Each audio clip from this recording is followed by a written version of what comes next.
Subjekti politik Lëvizja Vetëvendosje mbajti takim me banorët e Rekës së Keqe. I pranishëm ishte edhe kryeministri në detyrë dhe njëkohësisht kryetari i Lëvizjes Vetëvendosje Albin Kurti, ku theksoi se çdo fshat ka dhënë diçka të madhe, ndërsa veçoi Ponoshecin që ka dhënë dëshmorë dhe është zonë lidhëse mes Gjakovës e Tropojës. Reka e Keqe pra nuk është vetëm histori lufte, por është edhe histori dienie, pune e kontributi. Është rajon që ka prodhuar breza profesionistësh, njerëz që i kanë dhënë peshë jo vetëm Gjakovës, por gjithë Kosovës e mbar kombit shqiptar. Prandaj të gjitha këto zona, të cilat lidhin Kosovë e Shqipëri, janë tepër të rëndësishme sepse janë në qendër edhe të vuajtjes, edhe të lavdisë, por edhe të zhvillimit e përparimit tonë kombëtar përtej atij komunal.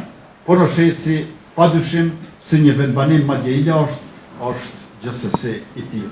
Kandidati për kryetar të komunës së Gjakovës Ardian Gola, që në mandatin e parë premtoi më shumë për fshatrat e Gjakovës.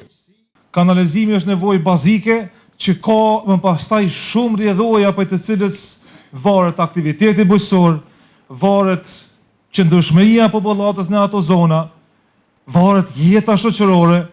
Prandaj, mas pari duhet me rregullu kanalizimin, me i pastru lumenjt, edhe me pastaj uji që të prën prej përdorimit bujqësor të tij, mund ta bëjmë edhe liçenin, po jo për një mandat, po ajo është çështje e vizionit për cilën Lëvizja Vetëvendosje duhet të punojë. Lëvizja Vetëvendosje synon të forcojë përfaqësimin dhe të punojë për të ardhmen e fshatrave të mbar Gjakovës.